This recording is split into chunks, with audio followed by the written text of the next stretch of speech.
Hello, everyone, and welcome to Prosper Sustainably's presentation on EPA GAP Grant Proposal Work Plan Strategies. I'm Josh Simmons, and first and foremost, I want to apologize to those who attempted to participate in the webinar debacle yesterday when I was unable to get the technology to work. I apologize. I have done a couple webinars using the same technology before without issue, but your time is valuable. Therefore, I'm going to make this as concise as possible, especially by cutting out the unessential information. So let me move on. Just a little bit about my background. I'm the principal consultant and attorney for Prosper Sustainably that assists tribal communities with sustainability and environmental needs through a variety of services. Prior to that, I was the Chumash's environmental director for about 7 years and had a lot of success there. And I also instruct grant writing courses. I don't want to go into much more detail. I know a lot of you already know me and my background. One thing you'll notice on here that you are probably already aware of is it does not say IT consultant. Or Okay, I also want to share a disclaimer with you and make it clear that this webinar is sponsored by Prosper Sustainably, which is a for-profit business that assists tribal communities and other organizations develop and implement lasting solutions to meet environmental and sustainability needs. I want to make it clear that this webinar is not sponsored or endorsed by the US EPA and should not be considered representation of the EPA's opinions in any way. Now that I've satisfied the attorney in me, we can jump into the presentation. So I want to just briefly go through what we're going to cover during this presentation. So first of all, I will go through just a general brief discussion of the GAP guidance changes from the perspective of a tribal environmental professional. Then provide some information and considerations to think about when going through are taken from the fiscal year 2015 GAP RFP, so the current RFP that many of you are working on or are going to be working on. And then also do the same thing for the GAP guidance that was released in May 2013, which is why many of you are here and considering changing how you approach your GAP work plan. Then I will provide some recommended steps for preparing your GAP work plan, discuss mandatory work plan tasks, describe strategies for work plan components and commitments, and the work plan components and commitments will be the primary focus of this presentation. I'm not going to go to too much detail beyond that. I don't think that that's necessary because of the changes to the GAP guidance really are kind of focused on those overall commitments and components. I want to describe or I want to urge all of you to utilize a tribal environmental plan, which I believe can make your GAP work plan development easier in the future. This was going to be a part of the presentation, which was reviewing and answering participant questions. If there would have been time at the end, I'm planning to go for no more than an hour. Obviously, that's not an opportunity through this video. I encourage you all to email me any questions that you have. I may end up just doing a separate video answering your questions to make it as concise as possible. I can't spend too much time getting into too detailed questions, but I do want to provide some feedback and address some specific questions and issues from my perspective. Of course, I also urge you to contact your GAP grant project officer with these questions. They're going to be kind of the final word and authority on this. And then finally, I want to describe a little bit about Prosper Sustainably services. I do these webinars as really marketing for my business and to lead to potential services to work directly with a lot of you. But at the same time, too, I really want to see tribal environmental programs do better work or have the ability to do more. And so, I'm only one person and Prosper Sustainably is only one business. There's a lot of need out there and I can only fulfill so much of it. So for me to be able to offer these types of free webinars and free information that can help others that don't necessarily require direct assistance, I feel like is just a win for everybody. And this is obtaining webinar feedback is not something that is really possible, although I would encourage you to send me an email afterwards, give me some feedback on this particular video in terms of what you found particularly useful and valuable about it, and also what you think could be improved for our future presentations or webinars, aside from obviously that the webinar actually works and it occurs on time. But at least this way with this video, you'll be able to view this at any time. And really, again, I apologize. I value your time, and I know that a lot of you maybe even rearrange your schedules to be able to participate in the original webinar time. So, okay, so the just first off, wanted to generally discuss the GAP guidance changes from the perspective of a tribal environmental professional. And I think that really there isn't so much a change in terms of what the GAP program involves.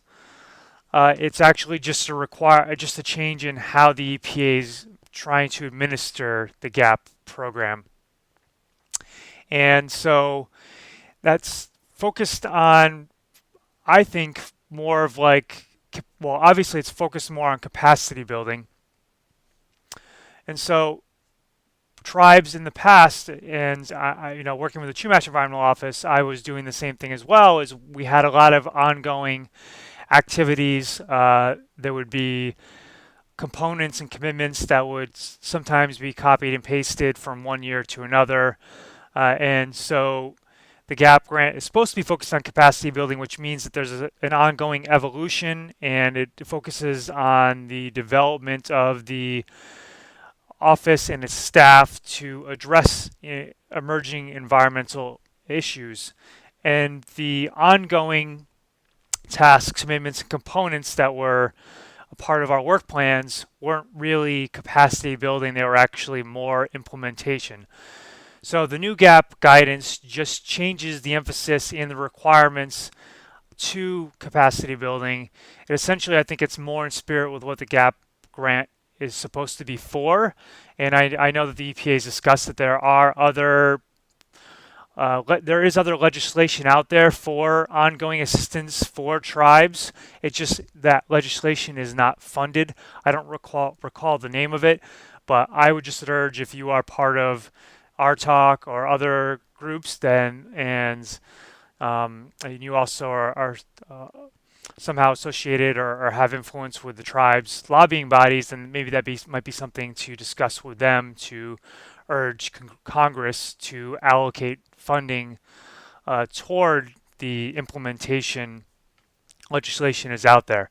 But that's really kind of outside the scope of this discussion. So some general GAP work plan considerations that I think are important to consider from the beginning. First and foremost is the core program or base activities versus supplemental activities. So when you're preparing your proposal, each tribe is typically applying for a certain amount of base funding that can range from $75,000 to about $120,000, and more on that in a moment. And that's if assuming that there's enough money available to go around, and that you submit an application that has eligible activities and the application itself has all the required components, then it's almost guaranteed that you'll get that base funding. There's usually some additional funding available. I don't want to say usually. I mean, often in the past, there's been additional amount of money available for supplemental activities. And these are usually one-time type activities that you can get funding for that above and beyond the base amount. So I'll talk a little bit more about those in a second, but it's important to consider in crafting your work plan what you want to propose as part of the base work plan and what you want to propose as part of the supplemental work plan, and realize that you really have to separate those from the beginning, because you can't propose a whole bunch. Like, you can't propose just one work plan with $150,000 and expect the EPA to just separate out what they think would be fine for supplemental and stick with whatever base. If, like, say you're going for the max of 120, you have to decide in the beginning strategically what's part of your core base program that's like that would be probably your ongoing programs, components, activities versus the more single or limited time activities.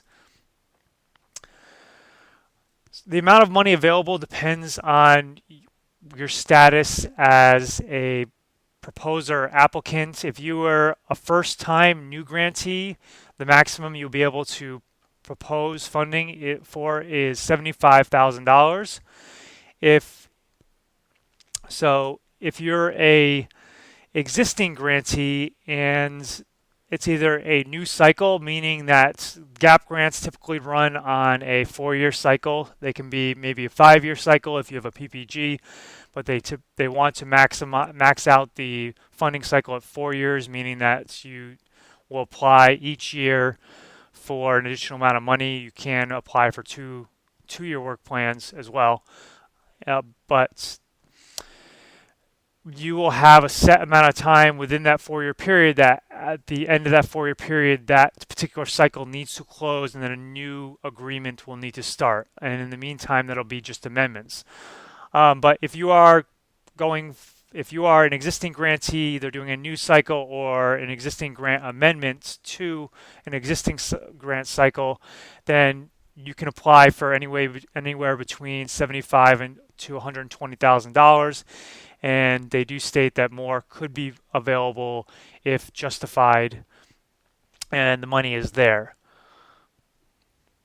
Supplemental activities, really don't need to elaborate too much more on this, but those are going to be the unmet one-time or short duration needs. So your core program stuff might be if you have ongoing waste-related activities, if it's enforcement, or you obviously it needs to be something that's eligible. But let's say it's just standard capacity building, administrative type stuff, and those things need to change each year. But that's administrative. There's usually administrative category. There might be an education outreach type category. There may be a financial category. You may have a waste category. Those may be your base kind of components. But then you may have a supplemental activity that may be outside the scope, or maybe a different category, or maybe a one-time larger project within one of those categories. So an example would be developing waste management laws for your tribe, or any type of specific laws for your tribe is usually typically going to be a one-time activity that you could propose as a supplemental thing for a year and get some additional funding above and beyond your base amount. You also have the option and are encouraged by the EPA to propose 2-year work plans that can make the administration a bit easier. That means that if you were going to propose a 2-year work plan this year, that you would not have to propose a work plan next year. This is usually limited to your base activities, so you would not necessarily propose a 2-year supplemental activities plan. So it would be a 2-year base plan for all your base activities, and then it would be a 1-year supplemental work plan this year, and then you would actually propose an additional supplemental work plan again the following year, even though you would not have to propose another base one. The advantage is you don't have to, is administrative, you don't have to spend as much time or develop work plans separately in 2 separate years. The disadvantage is that that's far out. It's sometimes challenging to develop a work plan for, right now, that would be 2.5 years in advance, because proposing a work plan right now in December, actually that's over 2.5 years. That's 2 years and 9 months. The FY 2016, which is what you're proposing for right now, is not going to start until next October. And then the fiscal year 2017, which would start in the October of 2016, it is 2 years and 9 months away. I'm sorry, is that 2 years and 9 months away? That's 1 year. So it's 9 months away. So it's a year and 9 months away, I believe. I just lost myself on some very simple math. But the point is, it's far out, and things change, and sometimes it can be difficult to plan that far ahead. Tribes also have opportunities to enter into performance partnership grants with the EPA. Those are a combination of two or more eligible grants, typically including a GAP grant, Clean Water Act grants, whether it's 106 and 319. You could also combine a pollution prevention grant if there's a waste grant you have. I believe air grants are also eligible. If you are interested in starting a PPG, I encourage you to talk to your project officer as soon as possible, because you do need to get their approval for developing or for proceeding with a PPG prior to submitting individual grant proposals, meaning that you'll need to get approval before. If you want this fiscal year 2016 work plan to be incorporated into a PPG, you need to get approval for that before you submit the individual proposal this year right now.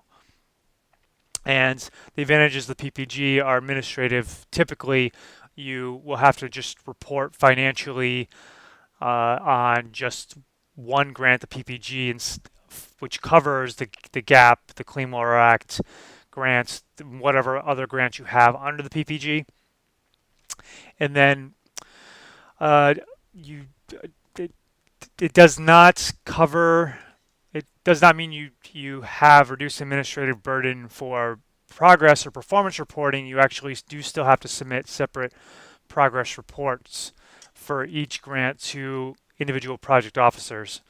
It's something that I could go into a bit more, but I believe it's outside the scope of kind of what I want to focus on here.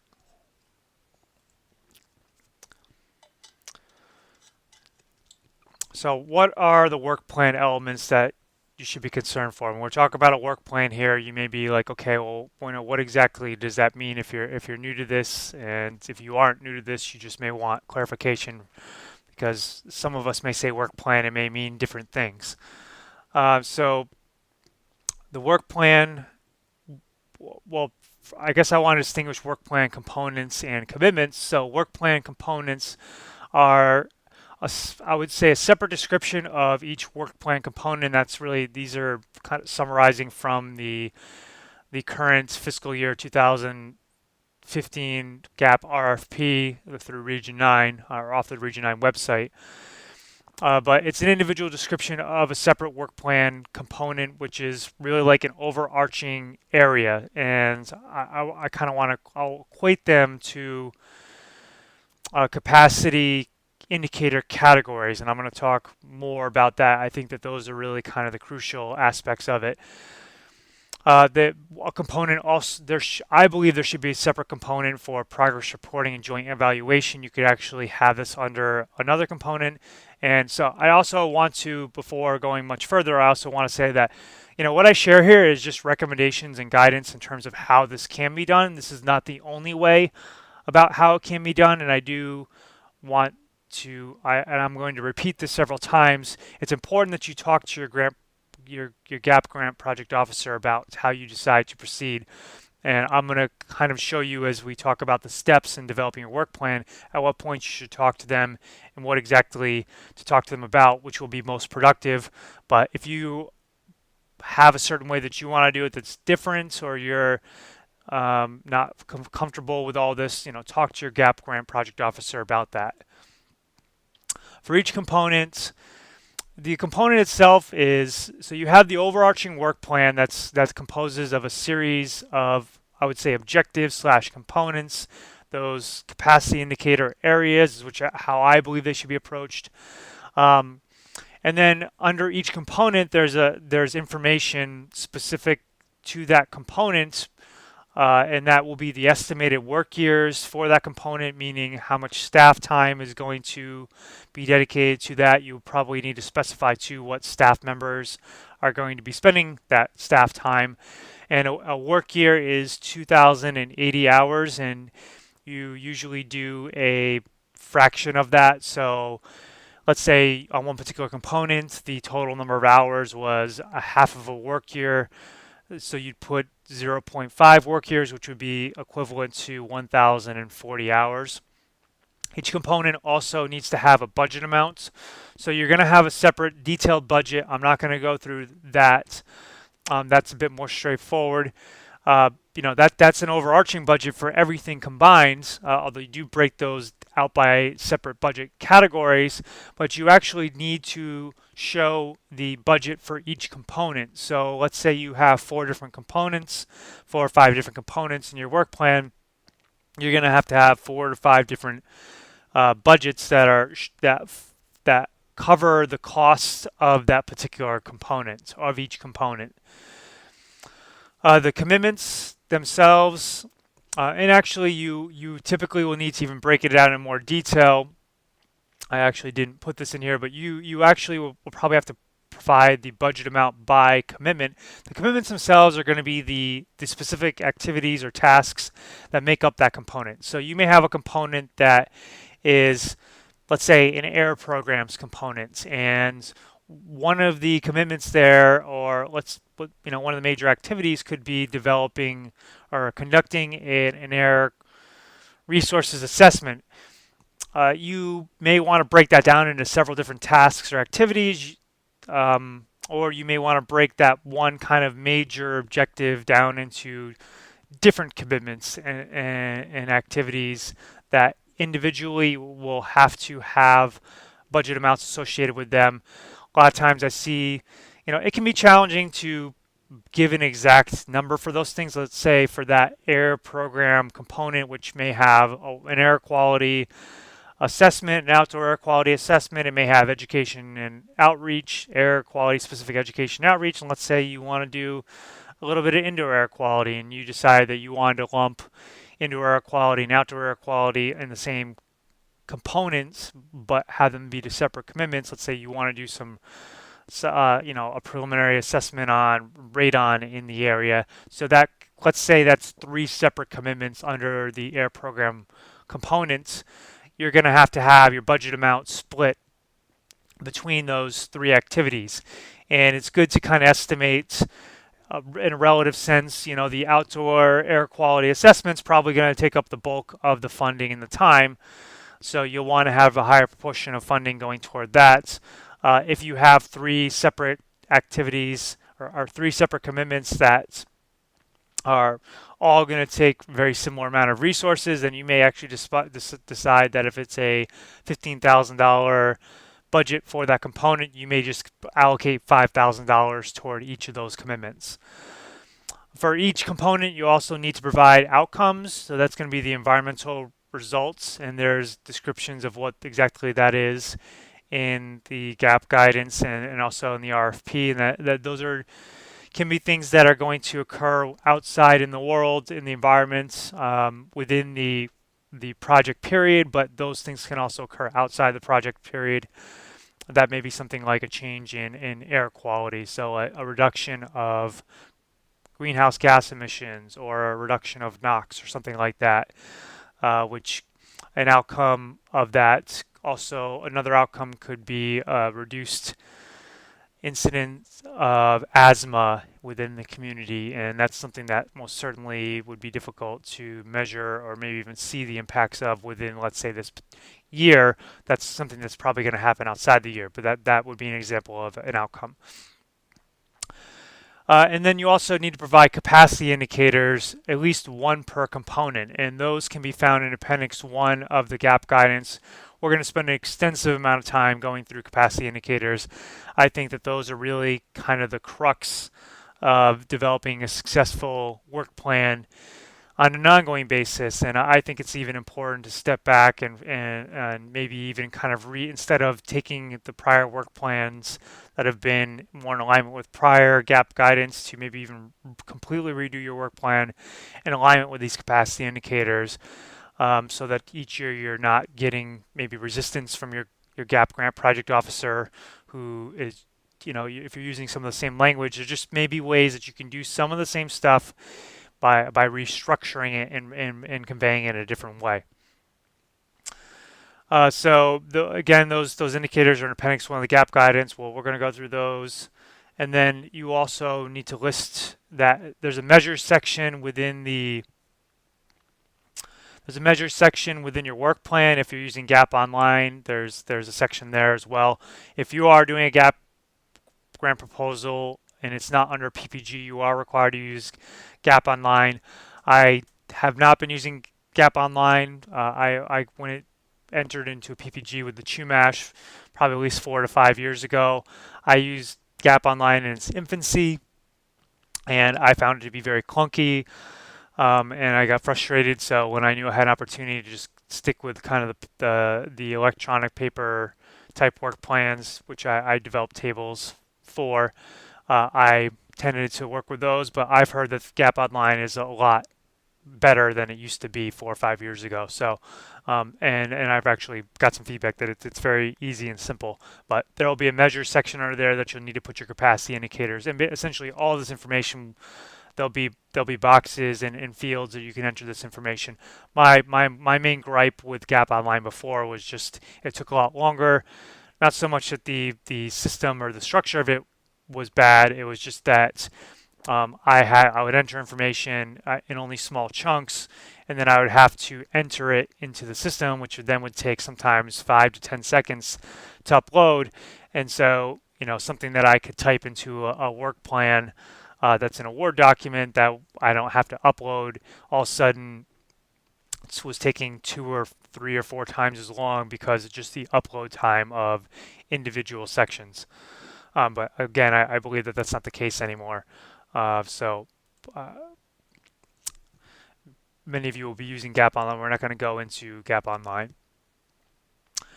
For each commitment, so you'll have those commitments, those activities and tasks. You'll need to have a time frame for completion of that. So let's say one of your commitments is developing an integrated solid waste management plan. You're going to have to, you may have that be a commitment that then has like maybe sub commitments within the same commitment. Let's say that's commitment 1.1. You may decide to have each of the steps that are involved in that commitment within that commitment. You may decide to break it out, all the steps of developing the integrated waste management plan, into separate commitments. If you keep them the same commitment, then you just have to have the overall time frame of when you're going to complete the integrated waste management plan. If you choose to break that out, let's say you're going to start off with a waste stream audit, and then you're going to identify, do community surveys, and then another commitment's going to be, I guess, mining your own data information for issues and objectives that you want to address, and gathering other data information that'll go into the integrated waste management plan. And then let's say a final commitment for that would be to actually draft the integrated waste management plan. Then you would actually have to have a separate time frame for each of those if you do have those as separate commitments. Again, with the outputs and deliverables, you need to provide what the outputs, like what's going to be produced by it. Some of that may be kind of incorporated into what's the description, the activity itself. So if your commitment is developing an integrated waste management plan, it's fairly clear that the output and deliverable is going to be an integrated waste management plan. If you're going to be preparing some education and outreach materials specific to recycling, then your output and deliverable might be flyers, like 50 flyers distributed to, or not 50 flyers, let's say one flyer distributed to 300 residents or something like that. That would be an example of a deliverable and output for that. And then you also need to provide the tribal and EPA roles and responsibilities. So who's going to be involved, how, so like what's the tribe going to do, what's the EPA going to do? For the most part, it's all tribal stuff, but there are a couple instances where the EPA needs to do something that actually comes into play with the progress reporting and joint evaluation, especially the joint evaluation where the EPA, at least annually, is supposed to provide a tribe with an evaluation report on their accomplishments and progress in over the course of a year, and they may choose to do that more frequently. If you're unclear in terms of where the EPA roles fit in, I would talk to your GAP grant project officer about what they believe that their commitments are going to be and how that should be written into the work plan. All right, so now I want to move on to the GAP guidance considerations, and this is the May 2013 GAP guidance that was essentially published that kind of, I guess, re-clarify what the expectations are for tribes. I mentioned how the focus was on capacity building before, just a few things in here that I want to point out that I think are important to keep in mind when developing your work plan. So the allowable activities and restrictions is a good section to go through, just so you're kind of clear in terms of what the EPA was seeking to fund, what they're not seeking to fund. One thing I want to point out is that GAP can fund establishing and performing a test drive of an environmental protection program. So there can be a certain amount of implementation that is funded if it is like a test drive. So let's say you don't have a water program yet. You don't have a water monitoring program, which would be something that you could pursue 106 funding for. You could actually use GAP grant funding. At least it's an eligible activity. Whether it's approved or not remains to be seen. But under the eligibility guidance, you could develop the water quality monitoring program, and you could, let's say, test it for a year. So you're implementing it for a year to kind of work out the kinks. They in the guidance, it says that the capacity to implement something may be funded for up to 4 years, so those test drives. And so you want to talk to your GAP project officer about that. I mean, if it's an instance where there is funding available through another pot of money that is easy to get, like Clean Water Act 106 funding or Clean Water Act 319 funding for water quality monitoring or non-point source programs respectively, then I would say don't necessarily spend too much of your GAP funding on money that's readily available to tribes. Those are also kind of base grants with competitive options. At least 319 has a competitive option. But the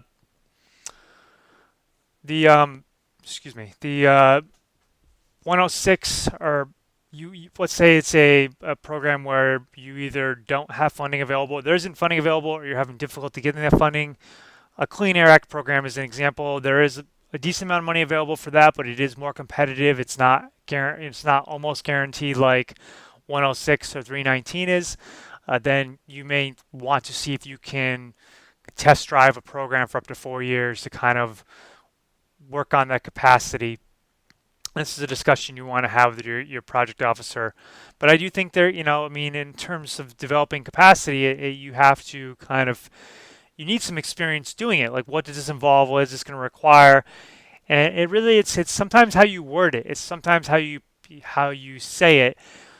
You could be doing the same exact thing, and if you say it one way, it could be ineligible, and you may get resistance. But if you said it in a different way, if you kind of look at it and think of it in a different way, but you're doing essentially the same thing, then you will likely find that you can get funding to do so. But if that's your situation, you want to talk to your project officer how to approach that.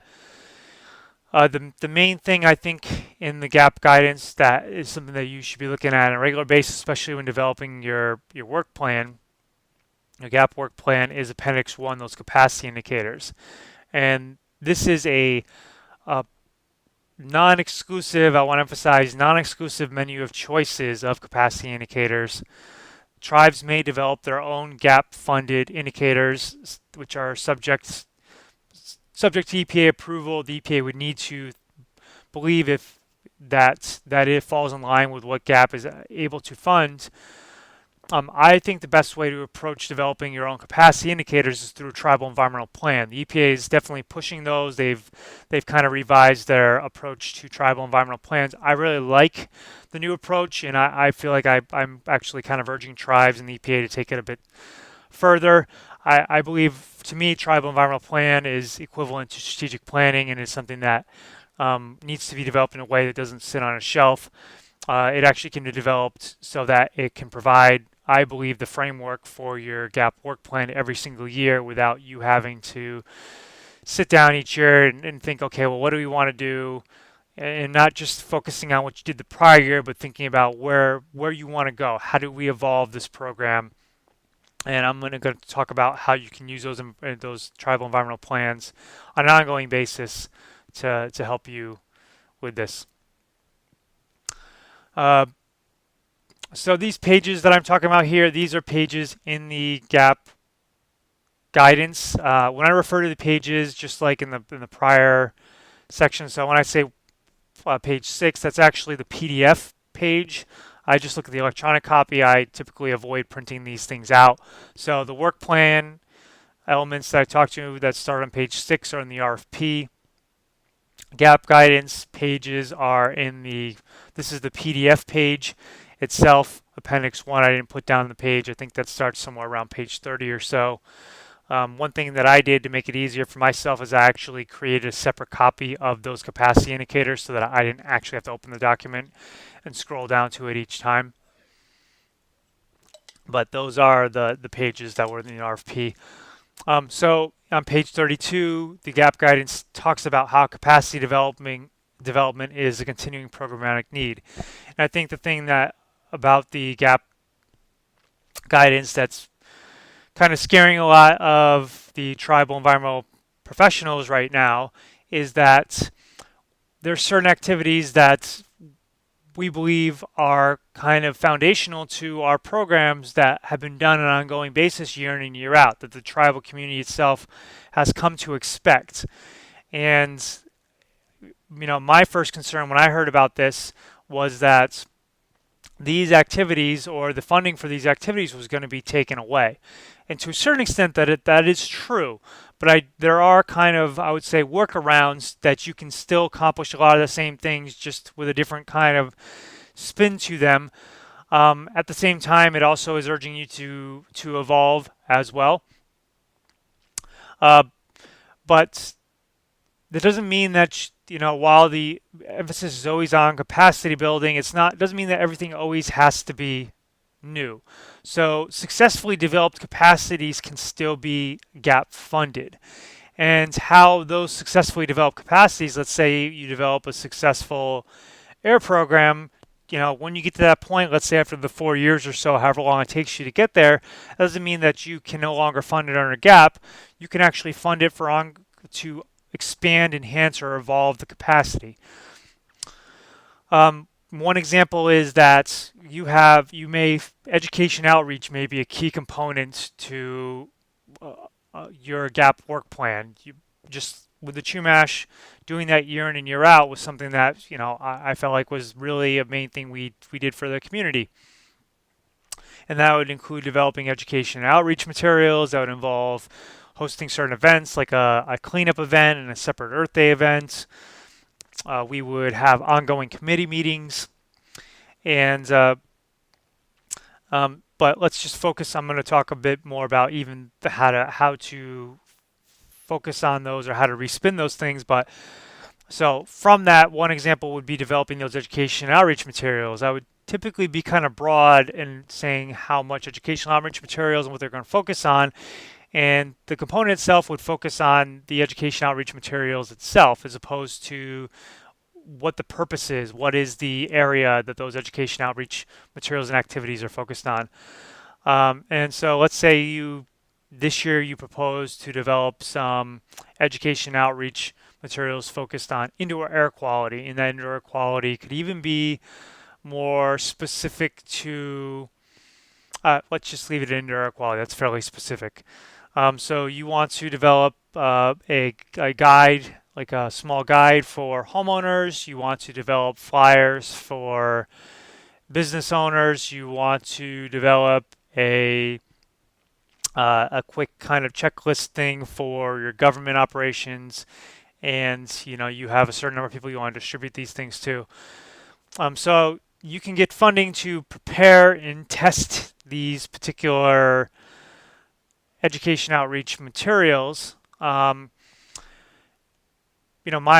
concern initially in going through this last year, and I'm going to go kind of step back in a moment about in terms of like where I was at last year and what I was concerned about.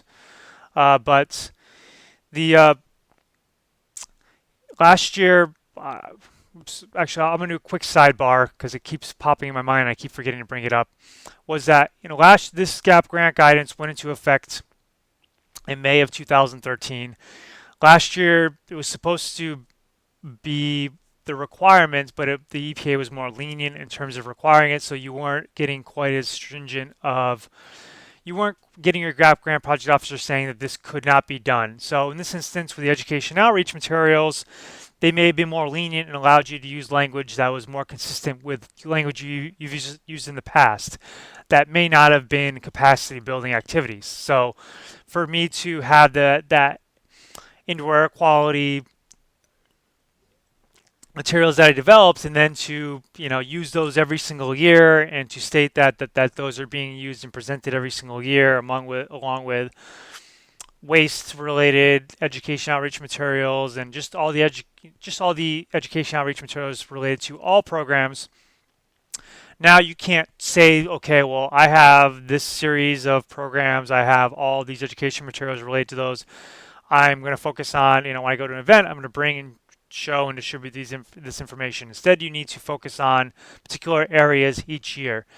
And so for indoor air quality, coming back to that example, that would be something that you could develop it and test it in, let's say, fiscal year 2016. You could then come back to that, let's say 3 or 4 or 5 years later, and significantly revise and update that. These environmental issues are evolving all the time. And so it's justifiable to say that it's capacity building to update or significantly revise those education outreach materials. And you'll see how we'll focus on kind of those media areas instead of the actual materials or the events themselves. All right, so when developing your GAP work plan, here are the steps that I recommend kind of going through. So I think where I recommend starting is a detailed review of your current GAP work plan with your project officer. You may want to even go back to the prior year as well, but when I mean your current GAP work plan, I mean the fiscal year 2015 work plan that just started in October that you're currently working on. And with your GAP grant project officer, identify which components and commitments are eligible. Like identify which ones would be an eligible activity for you to propose. That doesn't mean that's an eligible activity every single year, but just find out which ones are eligible. If you're proposing your indoor air quality materials and activities in a certain way with a certain language, find out if that's eligible. Find out why it's eligible, but then find out whether it's eligible if you propose the same thing again the following year. In that case, they're going to say most likely no, you could not propose to, not necessarily develop those materials, or you probably couldn't revise those materials again next year because that's not really capacity building, that's more implementation. And you've tested them this year, you've distributed them, you could not propose to distribute them again next year. So it's kind of good to know which ones are eligible, which aren't eligible. If those ones that are not eligible, why they're not eligible, could they somehow be rewarded to make them eligible, and then whether they're eligible if again proposed in the following year. And there are certain things that are going to be eligible.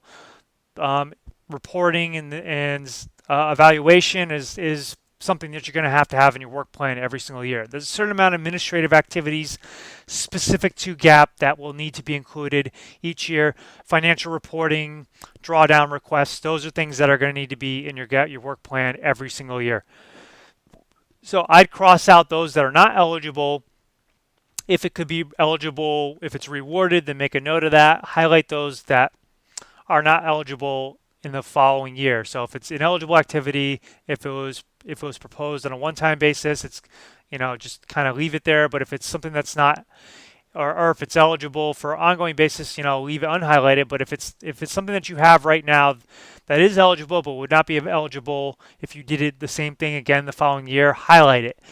That's not doesn't mean you'll never do it again. You want to keep track of those things. You want to know what's an eligible activity or not. Because if you actually, when you then develop your TEP, you want to insert that into your TEP at a certain point down the road, so you know that in 4 or 5 years you're going to come back and propose that again in terms of a revision, or an enhancement or an expansion of that particular activity. From there, I would then prepare an outline or framework of the components and commitments. As I mentioned before, I think at this point, with the guidance being changed so significantly and EPA being more and more stringent, I mean, I don't know to what extent they're going to kind of draw a line in the sand this year and be like, you know what, we're not going to do anything that's not capacity building this year. I don't know, if that's going to be the case. I do know they're going to be more stringent than they were this past year, but I think it's not necessarily you're creating it entirely from scratch. You may use some of the same components and commitments from your prior year, but I would not try to, I would not use last year's work plan and just shift everything over. I would take those things are eligible with language that is eligible through that prior review. You can move those over if those are things you want to do the following year. Use the ones that are eligible this year but not eligible the following year as kind of a guide for other areas that may be eligible. So in the education outreach section, or let's say you under your air program, you propose that indoor air quality education outreach. Well, that's not going to be eligible in the following year. But developing and testing education outreach and materials that focus on radon specifically, or maybe ones that focus on particulate matter for outdoor air quality or something like that. That could be a way to get funding toward air program education outreach that is different than what you did from the prior year. That should be eligible. So you're going to create an outline of those components and commitments. So in doing your outline, you're going to have your components themselves. Let's say if you're, I would even just start with a bullet sheet itself and do, a main bullet and then sub bullet. So you have your main bullet of your component, your program area. That could be water, it could be waste, it could be air. I'm going to give some examples of what those could be, what I think they should be, or what it would be easiest for them to be. And then the commitments underneath those, the specific activities and tasks you're going to be doing under those components. If you do this from scratch, I think it'll help you avoid including those work plan activities that may not be eligible, that, the EPA may be lenient, continue to be a little more lenient, or realize, you may persuade them. You'd be like, this is really important to my tribe. I can't just stop this cold turkey. They may be understanding with it, but over time, they're going to resist you every single year. They may be able to get you a pass on a year, maybe 2 years, but, it's just like, if you can avoid it, going through that hassle every single year and do something from the get-go that's completely in alignment with the guidance, then this is your opportunity to do so. So in preparing this outline and framework, where do you refer to? Where are you going to get these components and commitments? I think you should review the menu of eligible activities and capacity indicators from the GAP Guidance Appendix 1, which is the list and description of capacity indicators. This is a non-exclusive list, so there may be things that you want to do that are not included in this, and I think that's fine. That's a discussion you're going to have. But I believe before you start coming up with things on your own, look at this list, because something you may think you want to do, you think it's not in there. I believe that you should. Start off and see if it is actually in there. So here's a copy of the Appendix 1 of the GAP guidance. Again, I ended up making a separate copy of just the capacity. I actually made a separate copy of all of the appendices. I found it a bit easier to just quickly refer them to. There's kind of general description. This is an overview of the capacity indicators. And so those start with this section B. A kind of gives a general overall overview description. I think that's worth reading, but I did somewhat summarize that before. But B is where the capacity indicators themselves start, And for each section, like, B1 is more descriptive in terms of what the purpose is of this particular area. B2 through B8, these things are what I'm going to refer to as capacity indicator areas. So there's going to be these major kind of areas, and there's going to be capacity indicators under this. So there'll be a B21 capacity indicator, a B22, so on and so forth. And then, same thing for each of these different areas. So what I would propose is that these areas, so B2 through B8, in this case, for air, C2, actually this would just be C3. Most of them, so B2 is a bit of an anomaly. B2 through B8 are kind of separate capacity areas. So let's kind of jump down to that real quick so I can show you what I mean. So under B2, establishing core administrative capacities, there's a B2, 1, 2, 3, 4. So these capacity indicators, these areas, so this would be something where administrative would be for me, a recommendation for a component area. And these capacities, you're going to insert these into that particular component to justify it into the measure section, but I think you use these to develop your activities and your commitments. So in some cases, you might be able to kind of cut and paste these things if they're clearly activities or tasks. In some cases, you may need to reword it to make it appear to be an activity or task, or you may need to break it down into several separate activities or tasks or commitments. But that's how I would do it would be to use B2 as administrative as a capacity or as a component there. So you have an administrative component, and then I would then have a series of commitments that were somehow aligned with a number of these. I may choose 1, 2 to how many ever I feel like is appropriate for this particular year, focusing on what those individual needs are. Financial B3 would be something similar. Financial would be the component area, and then these would be the capacity areas. So this would be the capacity area component, financial, and then these specific capacity indicators would be what I would try to align my tasks with. In this instance, B3.1 is developing a statement by the tribe's financial department about the accounting system, so on and so forth, that's in compliance with federal requirements. I would have that be a commitment that I was going to have the tribe review these and provide that statement. That would be a commitment. So as I mentioned, in the B areas, they're kind of all similar, structured that way. If you go to C, that's actually how the rest of them tend to be structured. So C1 and C2 are more descriptive in terms of what's the whole overall purpose. That's good guidance for understanding what the EPA is trying to get at. But then C3 itself is the indicators. So I would say, okay, well, C3 would be my component. So I would have an air quality component. And then underneath that air quality component, I would have commitments that were directly aligned with C3, 1 through C3, in this case, 20-something or 30-something. There's a lot. And obviously, you're just going to pick and choose. I may just focus on 2 of these things, depending on where my program is at and what I want to accomplish. But it may be in terms of rewriting. So, C314 right here is tribe has developed a climate change vulnerability assessment. I may decide that one of my commitments is going to be to develop a climate change vulnerability / risk assessment. One of my questions actually is what's the difference between a vulnerability and risk assessment? Maybe it's just the same thing said 2 different ways, but that's neither here nor there actually. And so that's a similar approach to then you'd go through D, and in D is going to be actually a little bit unique from the other one. So I would say D3 is going to be a water quality program component, and then D3.1 through D3.8 are possible commitments. This is a little bit different because then there's D3.9, which kind of has a separate header, and you could choose, okay, you could choose to put this under an overarching water program capacity thing if you want.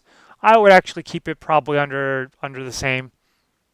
Or you could choose to say, okay, well, I want to actually have tribal water programs be a component, and then I think that our water monitoring program is distinguishable, or our non-point source program itself is distinguishable. So you may want, if there are categories, subcategories of indicators like this, then you may want to break those out to be separate components, or you could incorporate them all under the same component. I would probably just put them under a water component and just have these all be, commitments under it themselves. But that's again, that's just how you decide you want to approach that. I believe that, if I was gonna, I would probably separate drinking water from my water program. That would be an area that I would most likely separate these two. So, looking at the way that the EPA structured this, they kind of underline certain subcategories and then they italicize subcategories. I would probably maybe break down if there are two different underlying kind of subcategories, then I may break it down under that. But water program's kind of tricky. You may still just choose to have that be a component and these commitments be all under a water program's component. I'm going to go through each of the component areas in a moment, but kind of move on from that. I believe you kind of have the idea. So select those desired work plan components from those capacity indicator categories, which I talked about. When I'm preparing my outline, I typically want to note the capacity indicator category number for each component. So for example, we just looked at water programs was I believe, was that C or was that B? That was D3. So that was D3. So if I'm going to have my paper outline of my bullet point outline of the if I'm going to have my bullet point outline of the components with the commitments underneath them, then I would actually, do that for the commitments as well. But, for the component for water programs, I'm going to have D3 in parentheses after that. That doesn't mean that that's part of the component title. That's just for reference so you can easily and quickly go back to that particular area so that you can refer to it. And, same thing for the commitments. But so you start off in kind of identifying components. Typically first, I think, kind of do the framework of what you want to accomplish, and then you can get down to the degree of the commitments. And then use shortened capacity indicator categories. So, for example, B6 is establishing core public participation, community involvement, education, and community communication capacities. I mean, frankly, you could have core, I don't know if the establishing thing would be something that I would say remove establishing if you want to use the full thing as your component title.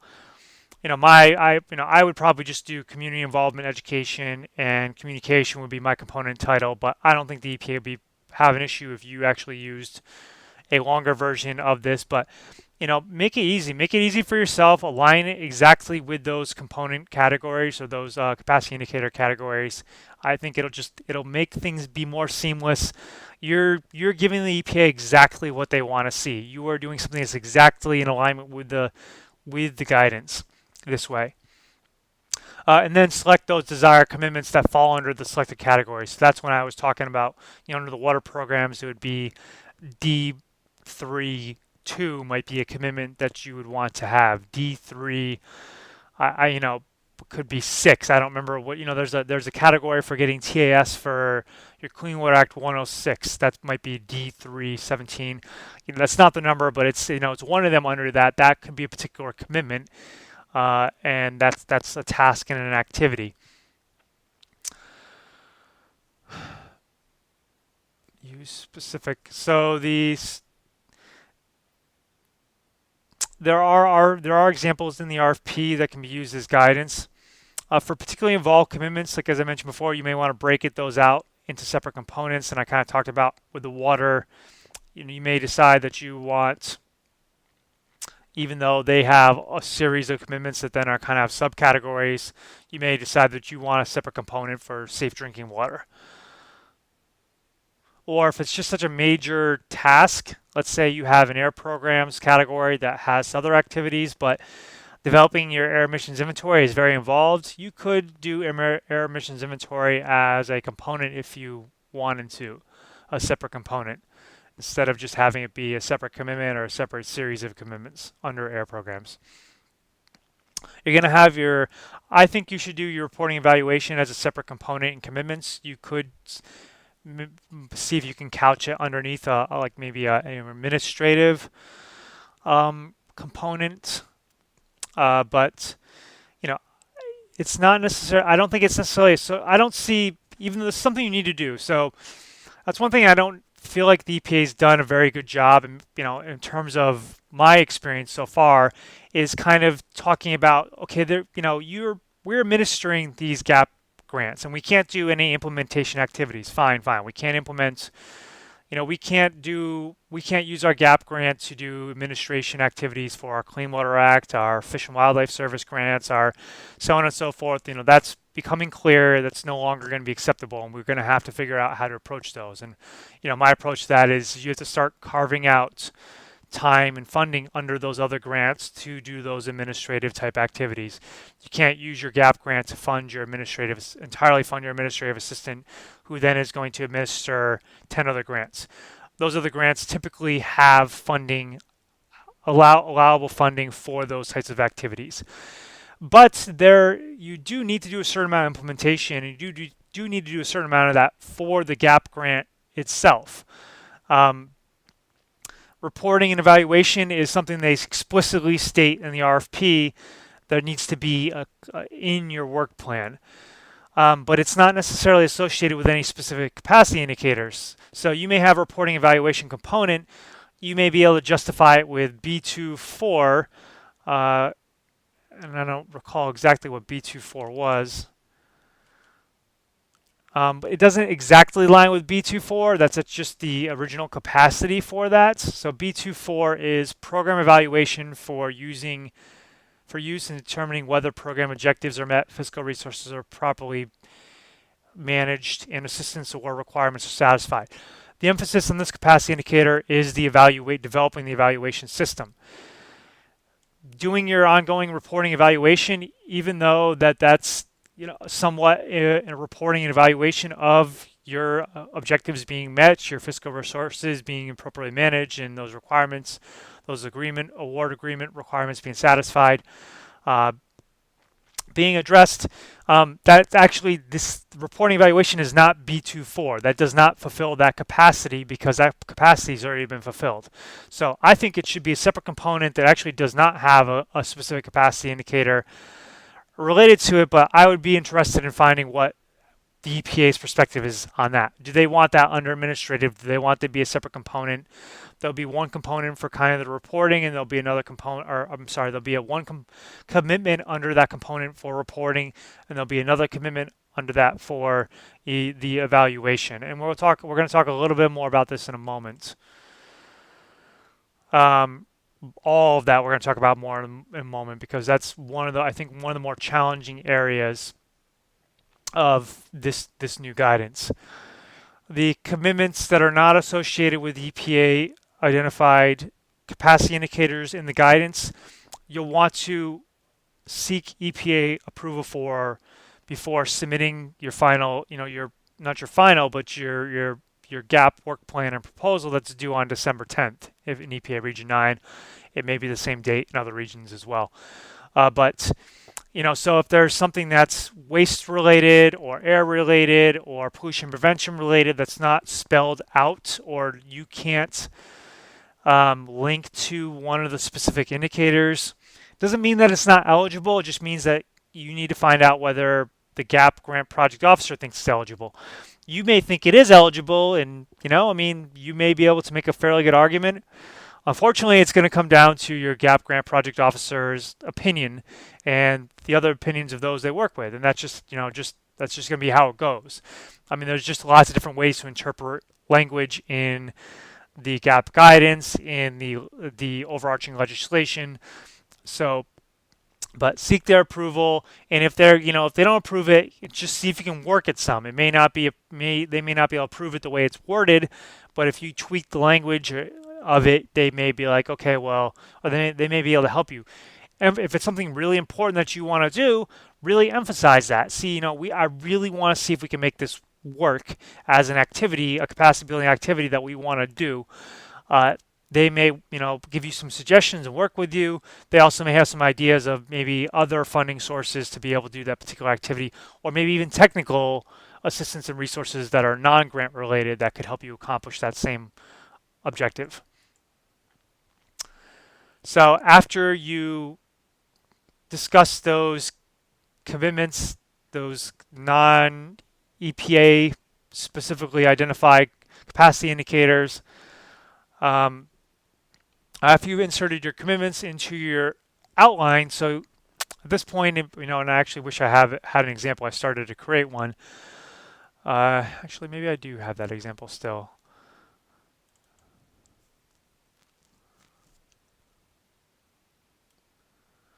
So this is kind of an example. Not entirely. Okay, so you may have your it's probably too confusing. So you have your outline of components, and then you have you have your bullets of. I'll just type it in and show you what I mean. So you have your bullets. That's the components, and then you have your CI area number, and then you have your components, and then you have your commitments, and then you have the CI number that's associated with. You have another commitment, and in this outline, I don't think it's worth numbering the commitments themselves. I think you want to indicate where the capacity indicator area is, so you can go back to that pretty quickly. You just, when you're doing this outline, these are possible component areas, these are possible commitments in just kind of a rough outline format, and you're going to have a series of these that will have a varying number of commitments. So you may have 3 components with, let's say 2 of them have 3 commitments and 1 of them has 1 commitment, or it could have 6. It's just, I think you should be doing more than just 3 commitments with. So let's say, if this was me with a Chumash, it probably would be more like this. I'd probably have 5 or 6 different components with a varying number of commitments under them. Let's say this guy has this. So you have this right here, just a rough outline of possible commitments. And if I'm doing my rough outline, I'm probably going to have, this actually would reflect what my final work plan would look like. I'd probably have a lot more in this outline. So you take this outline and then discuss it with your EPA grant project officer. So go through those commitments and those components one by one, identify which are eligible, find out why, find out whether they would be eligible, again, if proposed in the following year. And these, hopefully are some things that you haven't been doing in the past. And it's going to need to be at some point. If you're proposing things you were doing in the past, you're going to get pushback from the EPA on that. Cross out those ones that aren't eligible this year, highlight those that are not going to be eligible the following year, and the ones that are not highlighted or crossed out are going to be the ones that are going to be eligible on an ongoing basis, or at least for more than 1 year.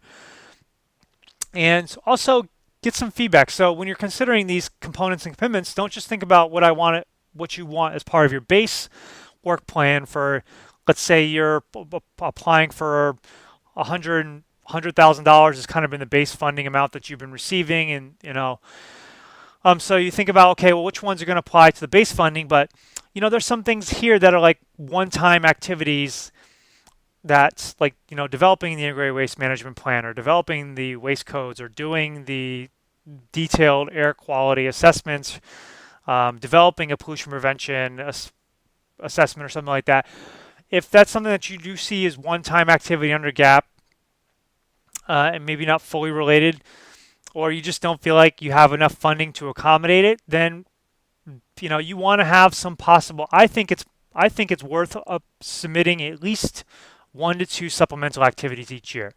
And you may not get any of them funded, but you may get them funded. You may find yourself with an extra 5, 10, $20,000 or even more funding in addition to your base funding, which means you've expanded your program's capacity, you've expanded your ability, you've maybe expanded some money that's going towards staff time.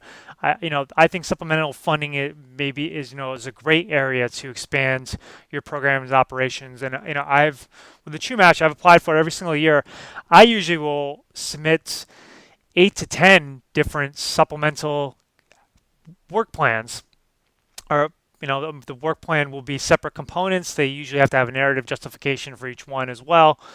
Uh, I'll typically only get anywhere from 1 to 3 of them funded, but that 1 to 3 can be $20,000 to $50,000 depending on what it is. And I would say on average, I've probably got somewhere between $20,000 and $30,000 a year in additional funding above and beyond my base grant funding. And that's something you'll need to discuss with your grant project officer. So when you have all these components and commitments, you don't need to separate them out initially. You could, if you want, to put a category for base and category for supplemental, but get your GAP grant project officer's feedback on what they believe would be appropriate for the base and what they would be appropriate for the supplemental. You may find yourself moving some commitments or components you thought were part of base to supplemental, and you may find you're doing the same thing with some of the supplemental activities moving into base depending upon their feedback. And their feedback is gold. I mean, that's something that use that. You use that. That can ensure that you get the money you ask for, and you can probably increase the likelihood that you'll get additional funding if you get their specific feedback. Then after you get that feedback, prepare your work plan with those pre-approved components and commitments. So include all the different required elements which are described in the RFP and which I outlined earlier in this presentation. And then you'll have to prepare separate work plans, individual work plans for each separate kind of work plan / components for each separate supplemental activity area that you're pursuing. And you don't want to lump all that together. You actually want to break out those supplemental component activities because they're going to pick and choose. If you lump them all together and it's a significant amount of money, they're likely not going to approve it. But if you give them 2, 3, 4, 5 different supplemental work plan components that are clearly distinguishable, then they'll better be able to choose 1 or 2 of those to give you some additional funding for it if there's funding available through the GAP grant.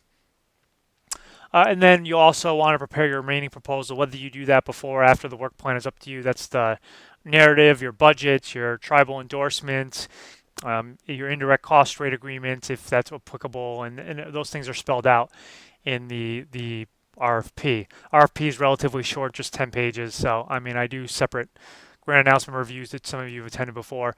And make sure you do all these things in a timely manner. It's due by December 10th.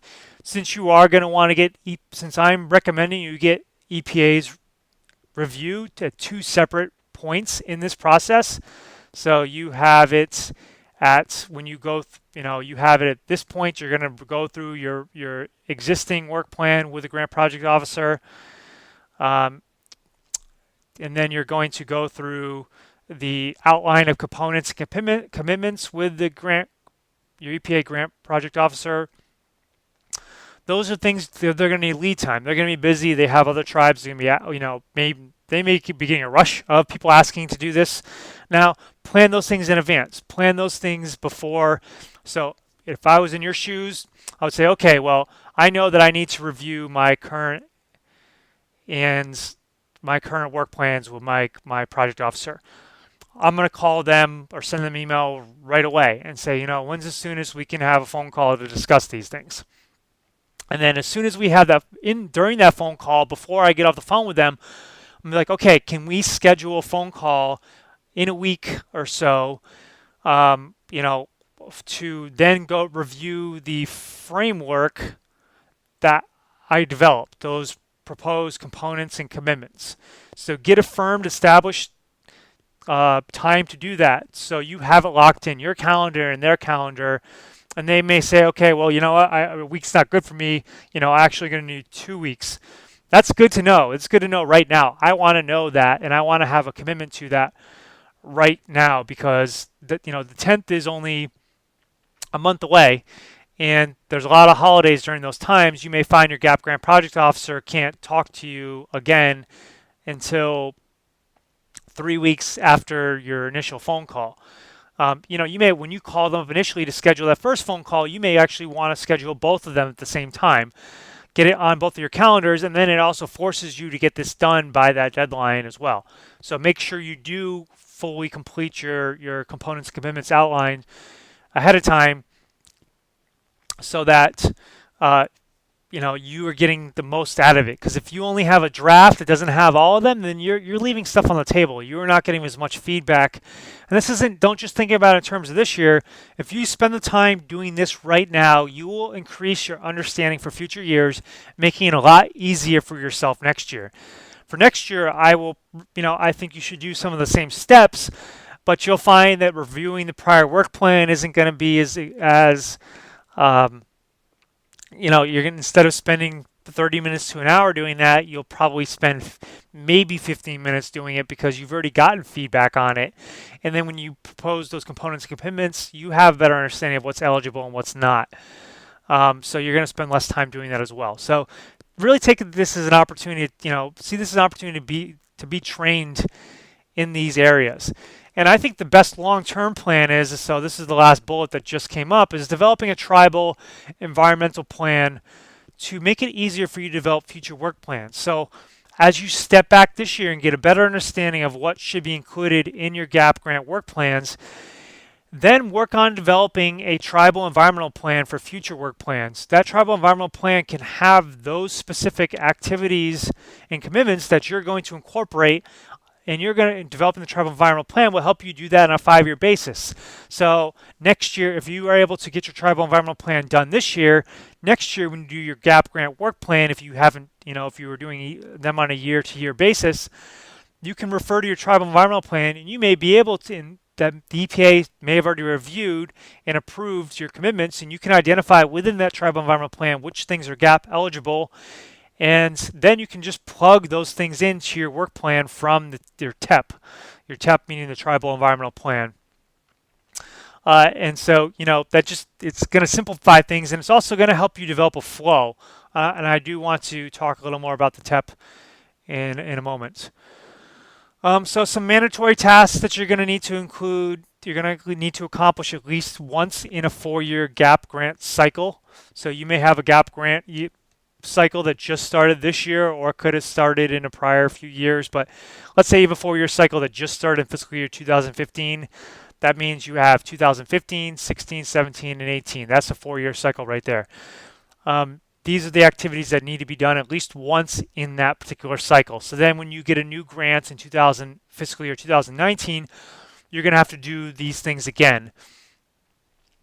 So that administrative fiscal assessment, that's capacity indicator category B3 or under that.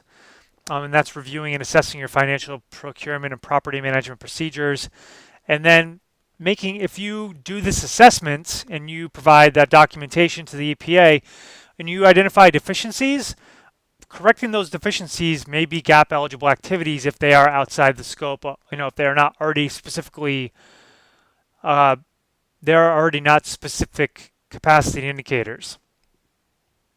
A baseline needs assessment, it used to be called a environmental inventory. That's capacity indicator category B5. So that's that. You can refer to the Appendix 1 for more information on what those capacity indicators are. And then Appendix 2 of the GAP guidance shows steps. And let me show you that really quickly.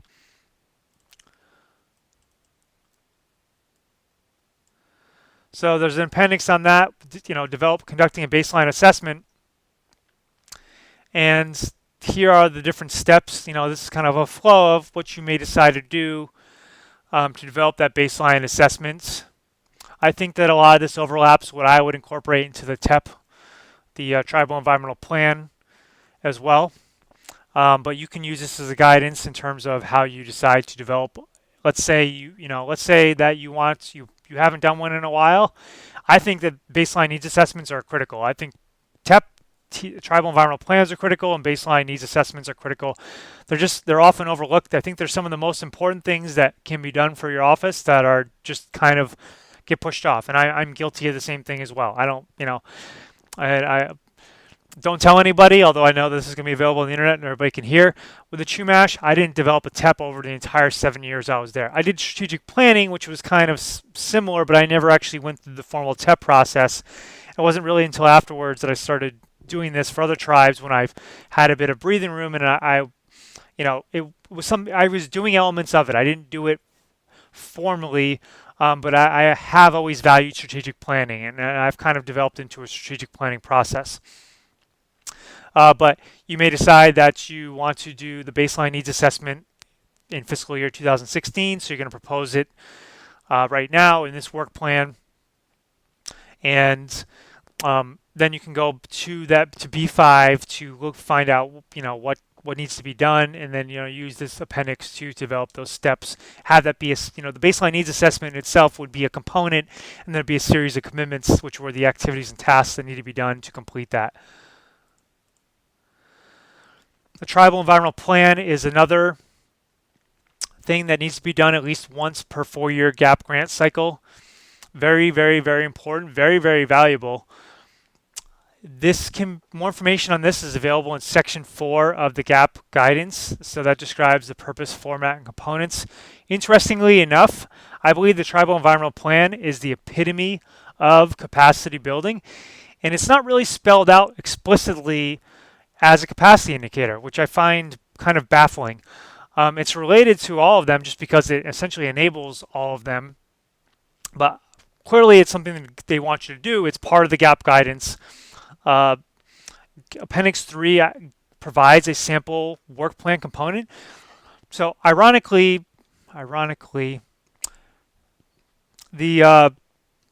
trying to decide whether ironically is a word or not. I think it is. Ironically, I'm opening up a document. That's what the extra pause is for. I'm not stuck on ironically. So what I find ironic is that the EPA says that you need to have a capacity indicator for each of the components that you propose, but the Tribal Environmental Plan or EPA-Tribal Environmental Plan, so the EPA, there's an EPA portion to a tribal. There's an EPA-Tribal Environmental Plan is the EPA's review of kind of more regulatory jurisdiction related activities, and the EPA needs to do that. So, there are separate activities for that. The Tribal Environmental Plan is something the tribe almost entirely does on its own, although getting EPA feedback on it would be something that it's highly recommended in that process. I'm not going to get too much into this, but so there is a sample work plan for doing an ETEP. So that's the full EPA Tribal Environmental Plan, which the Tribal Environmental Plan itself is a part of. And so they have component number 1 is this ETEP. They have all the stuff you need. Interestingly enough, they have the measures blank. So I would say you can leave the measures blank yourself as well. They don't really indicate it because there's no specific capacity indicator that this aligns with. And then there's a series of commitments. So, if you're going to do this, I would use this language to a certain extent. Doing the full thing in 1 year may be a little more than you want to do. You may want to focus on doing the baseline needs assessment 1 year, which I think, it overlaps the Tribal Environmental Plan. And then you may want to do the Tribal Environmental Plan the following year, and then you may want to do the EPA portion of the next year. And, you can use that sample work plan as guidance for that. More on that to come. So here are some common work plan components, and I've touched upon a lot of these already. These are going to be what I believe should be that when you're doing that framework and you are putting together this outline, this is going to be the components. And I've conveniently added the capacity indicator categories for you category numbers for you. So administrative is 1, financial management is going to be B3, information management, the baseline needs assessments, the community involvement, education, and communication. This one was a little tricky. I'm not sure whether you want to break this out or not. Your legal, compliance, enforcement. So you may want to have a separate one for legal, separate for compliance, separate for enforcement. You may want to combine those all. Your waste management and underground storage tanks. This may be something that you want to have the same or separate. But then there's also waste management and underground storage tank implementation, which there's, they put listed capacity indicators for this, even though they're implementation. So implementation by definition isn't necessarily capacity building, but EPA GAP grant does fund a limited amount of implementation activities. So if you are trying to continue waste management implementation, refer to E4 to identify what the EPA is trying to fund here and would be eligible.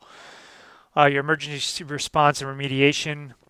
Pollution prevention, I actually separated from another one. So I'm actually providing more of kind of common work plan components, and these are the ones I think are going to be used more frequently. There are a couple more that I have in the next slide as other. I probably could have just listed these all together. But the pollution prevention is kind of your sustainability and greening activities. There's actually only one specific capacity indicator that's related to the pollution prevention, which I actually think it should be broader. I think that there's a lot left on the table. The Pollution Prevention Act is fairly concise, and I don't know why it's actually grouped with chemical safety as well, which I would have separated those two. I mean, chemical safety is under TSCA and FIFRA. But the pollution prevention stuff is, the main thing for this is just G311. And that's a tribe adopting a pollution prevention strategy and policy. It's lengthy, so you can actually fit a lot underneath it, but this is an area where I think tribes are particularly interested in doing pollution prevention, sustainability, or greening type stuff, because that's where they can save money. And it does actually end up addressing other areas as well. EPA-Tribal Environmental Plan, again, there's no specific capacity indicator for that. They talk about tribal environmental plans under A1, and they also kind of B5 is the environmental inventory, and since it's an overlap, maybe you can put one of those capacity indicators. I just talked to your GAP grant project officer whether they care or not.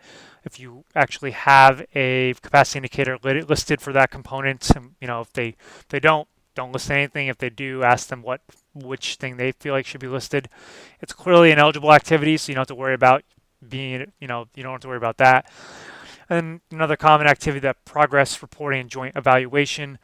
There's no capacity indicator associated with that, but I've kind of included here in the RFP, page 6 and 10 is where you can get more information. Attachment D talks a little bit about it too, and then the GAP guidance section 1.7.2. It's not very, very detailed, but it's pretty much a similar language to what you've been using before. I don't really think that needs to change. When you're talking to your GAP project officer, ask them how they want you to word it. Something I want to note on progress reporting and joint evaluation is I think it's I recommend not proposing more reporting than necessary.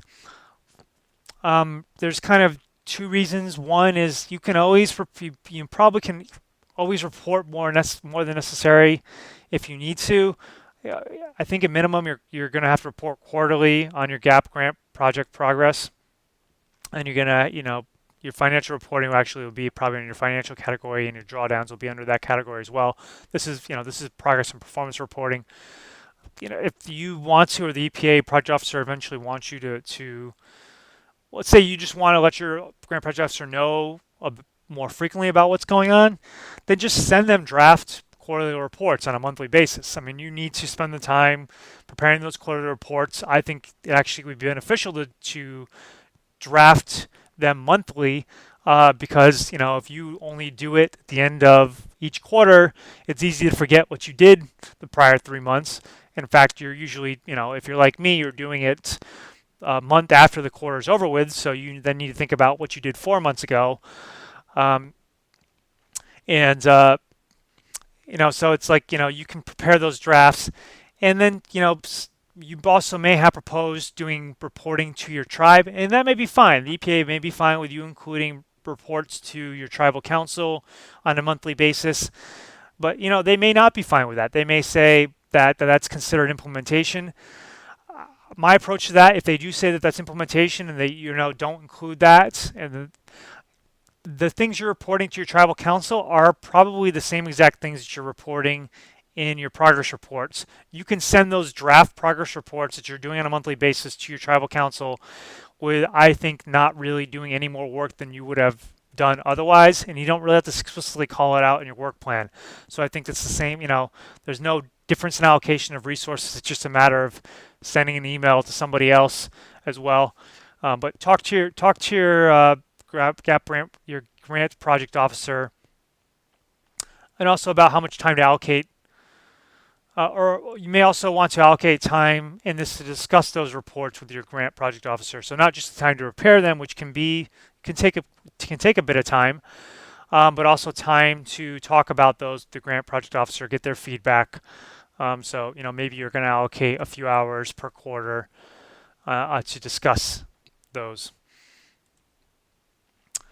So let me, before going into other work plan components, let's see, I prepared a kind of a table. Did I include all of them?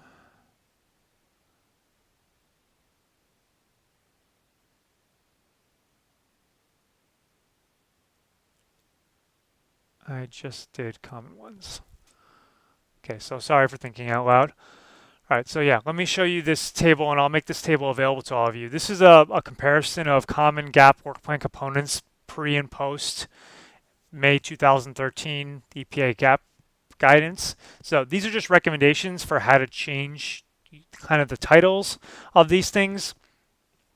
So in a lot of work plans before, you'll see you may have management of the environmental office kind of being a general category that has a combination of administrative, financial, and information management type activities. So these now have new categories or new titles that are listed to capacity indicator areas, specific capacity indicator areas or categories. Your environmental inventory is now going to be your baseline needs assessment. You may have had general education outreach activities that were not specific to a immediate area like air, water, or waste.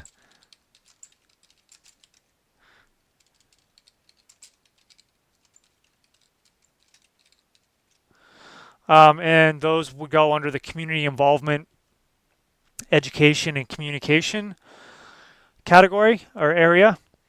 The education outreach for specific media areas like air, water, or waste should actually now be included separately under that applicable component. So if you're proposing specific education outreach activities or materials or content for indoor air quality, include those activities under your air programs component.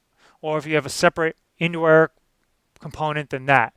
So that's kind of a different way to approach this than before. So your education outreach should no longer include those kind of catch-all ones like it did before. Your tribal environmental codes, compliance, and enforcement is relatively similar. You may decide to kind of break that out.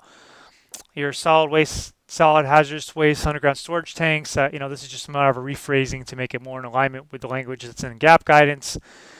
Emergency response planning, it's essentially the same. You may have had something that's along the lines of greening activities. I would put that under a pollution prevention category. You may have some specific greening activities related to waste or water or something like that, and it's fine to put those under that waste or water activities. But if it's more general, or it's just you're doing broader ones, like you're doing a sustainability assessment that includes waste, water, purchasing, energy, so on and so forth, then I'd put it under a pollution prevention component. Your tribal environmental plan is maybe under an EPA-Tribal Environmental Plan category. Training and travel is another one that was a common category. This needs to be included separately under the applicable component. So if you're proposing to go to a waste stream audit train or waste stream analysis training, then that needs to go under that waste programs component. Your progress reporting and joint evaluation doesn't really have a change in its name. And I provided a little bit of feedback on the, just some sample language in terms of the reporting commitment and that evaluation commitment. So I'm going to make this available on my website, and I'm going to send everybody a link to this as well. So here are some other work plan components that I just want to talk about. At least you now have in the presentation. You can refer back to this presentation to just, if you just want to get those titles. So there's a technical and analytical component. This was a unique category that it talks about QAPs.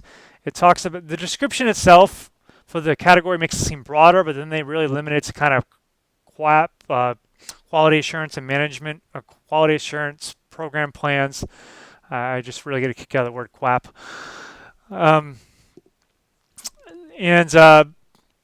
Usually I would think that those things will go under a specific media related area, but so I don't know. I take a look at that, see if you're considering, just look at that category real quick and see if it applies to you, and ask get your project officer if you're proposing an activity where it should go.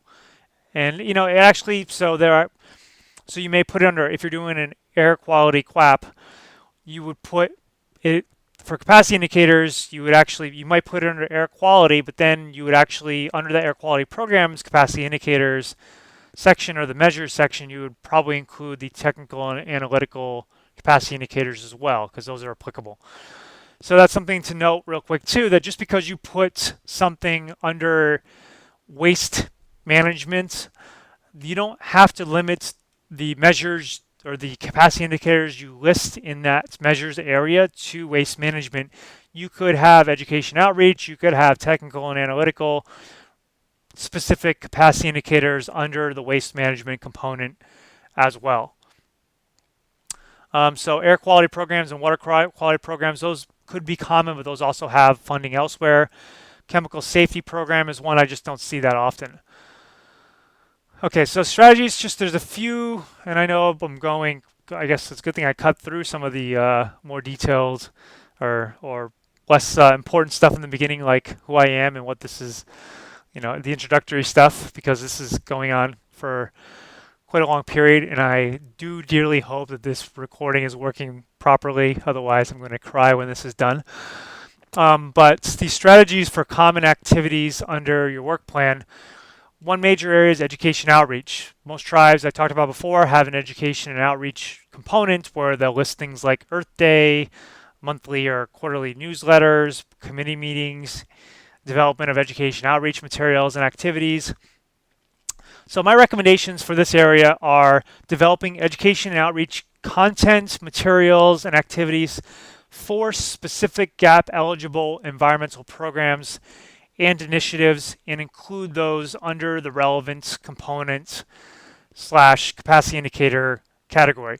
That's a restatement of what I was talking about when I was showing you that table. That just means that you would state that I'm going, if you have a certain amount of activities related to developing content for, let's use pollution prevention, or content for your newsletter and materials that you're going to hand out at events, and maybe some type of activity like a contest or something like that, that you're going to list that under the pollution prevention section and be specific about that. Talk about specifically what you're going to do. So if it's pollution prevention, you may want to focus on energy efficiency.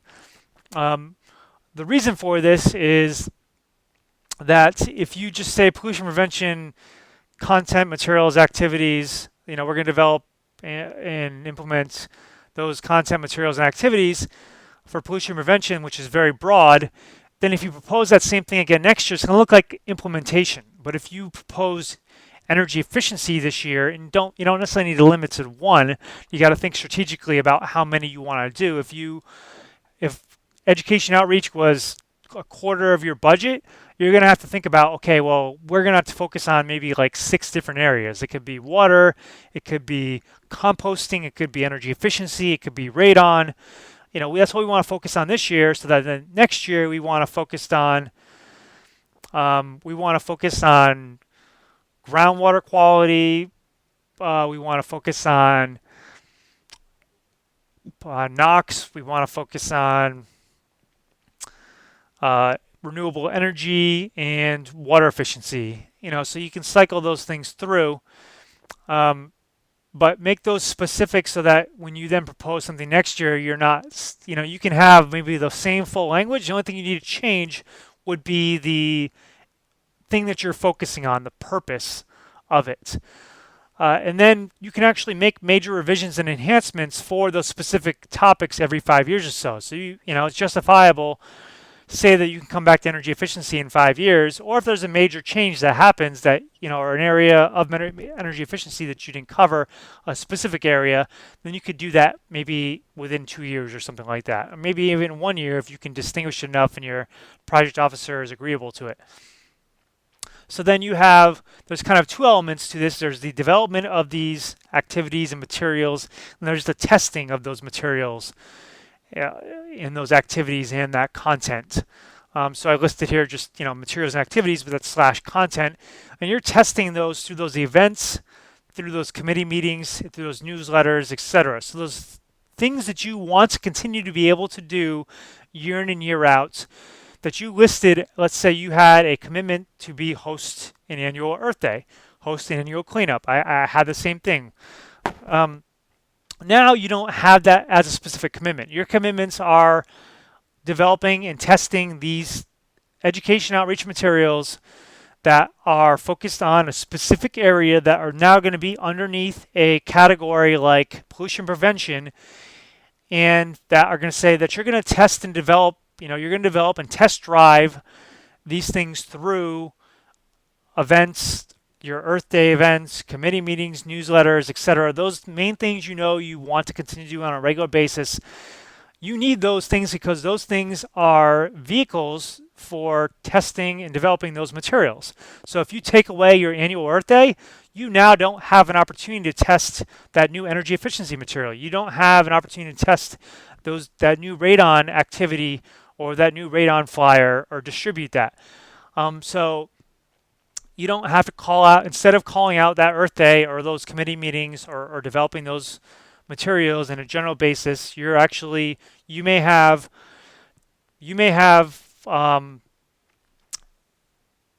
talked about doing these events under 4 different components because it relates to those 4 components. You have education and outreach, specific education outreach activities under your waste, under your air, and under your pollution prevention components, and each one of them has that generic develop and test, education and outreach, whatever, specific to something through your Earth Day events, your interdepartmental events, committee meetings, quarterly newsletters, etc.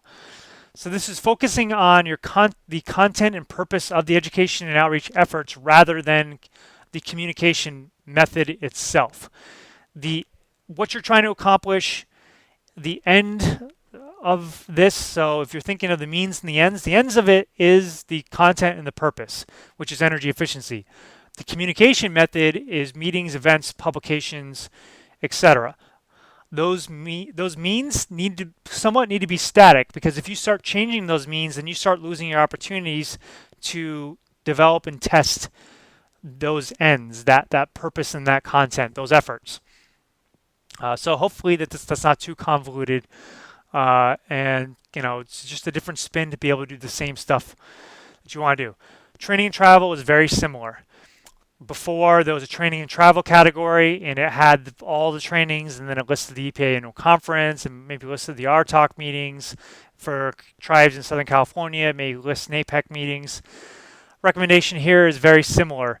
You include those trainings and travels under the relevant component. So if it's a waste code development workshop, that should be listed under the waste management component. You will separately allocate you will have to, when you do that component, it'll have to have account for the costs associated with the training and travel for that particular training. Your EPA annual conference, I wasn't actually sure where that would go. Maybe the administrative component, I would ask your GAP grant project officer for guidance. That's something that is justifiable.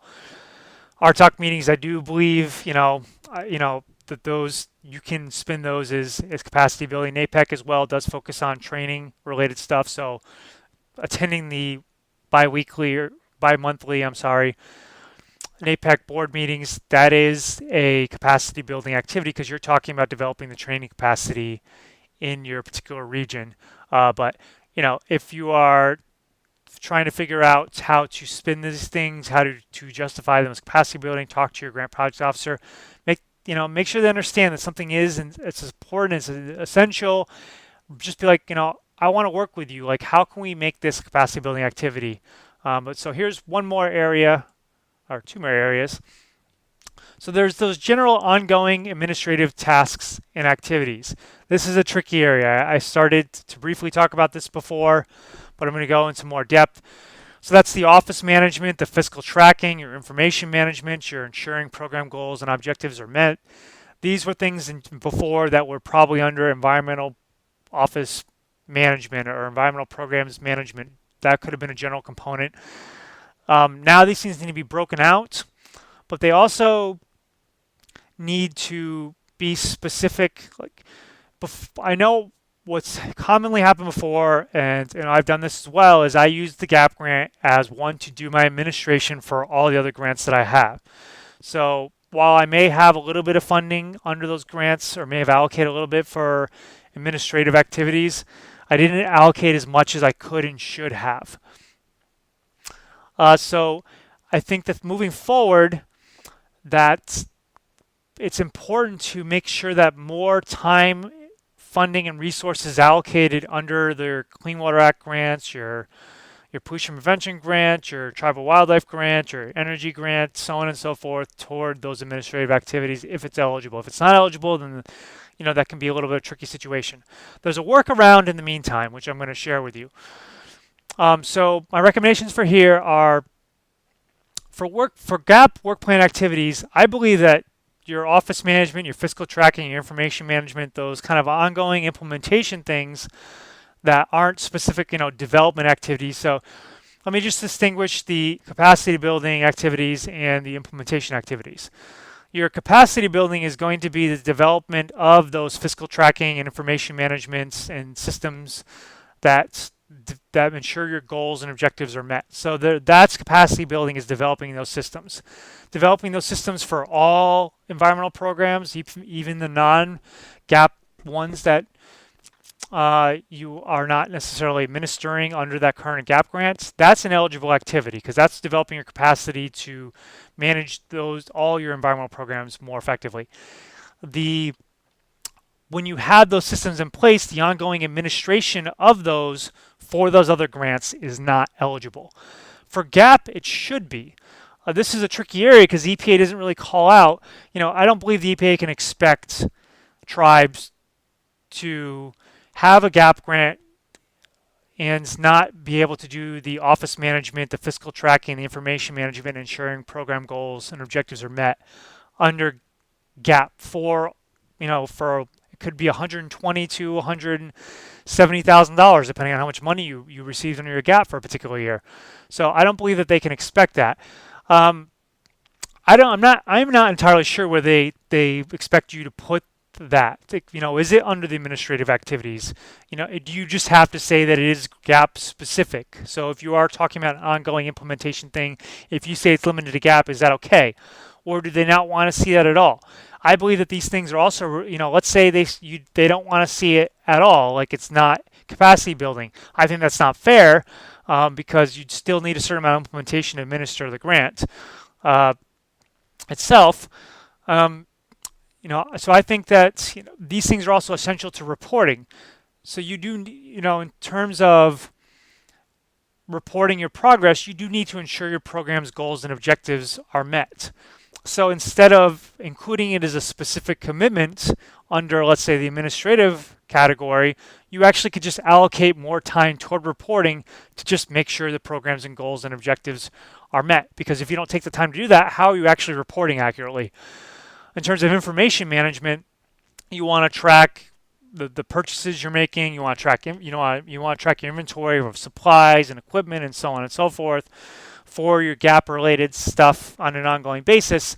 That's something that I feel like is part of reporting and progress reporting and evaluation as well. You could either have that be something that's included as a commitment under the information management category if the EPA allow you to do it, or you just have that be allocated as time under reporting because that's something that you need to keep track of. That's something you need to report. And you can write your reporting in a way where you're going to be reporting upon these things. Fiscal tracking is one where you actually need to submit your SF425s. You need to submit your drawdown requests. If you are not actually doing fiscal tracking for your GAP grant, you're not going to be able to submit accurate reports. So you either can see if you can have a separate commitment for fiscal tracking, or you can just allocate more time to preparing and submitting drawdown requests and financial reports. There's other stuff under office management as well. Talk to your GAP grant project officer of how to allocate those things specific to the GAP grants, and understand that they're going to say that if it's not GAP grant specific and it's not capacity building, then they're not going to allow it. So kind of coming back to those other grants, let's say this year you have already written your Clean Water Act grant proposals, for that following year, let's say you've already submitted your grants, and you did not include these administrative activities under those particular grants. I know that's actually not the case because at least for Clean Water Act, so you can make sure it's included. But let's say it was. There may be other grants that you're using GAP to administer, and you may have a tribal wildlife grant for a couple of years, and you've been relying upon GAP. Well, maybe you don't have those financial management and information management and office management or evaluation systems in place. The development of those systems requires a certain amount of testing. You're kind of, just like in the last one, it was the test driving. So I think it's justifiable to say that developing these programs and then test driving them is important. You need to understand how to most effectively administer the finances, the information, the performance, so on and so forth of your other grants. And you can't determine that without actually doing it. So I think it is justifiable to say that that's capacity building of doing that for a year or so, and then making sure that then after that period, you incorporate that into those future grants so that you have funding to do it on an ongoing basis. It's a little more bit of a pain because then you have an administrative assistant and a director and other staff that are going to then have to allocate their time and their funding to these different grants, which is just a little more it's more of an administrative burden. I'm not going to say just a little bit more. It could be quite a bit more.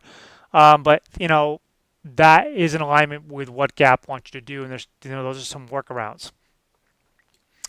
So I think I didn't really go through all the bullets. I think that was a good kind of summary of the bullets.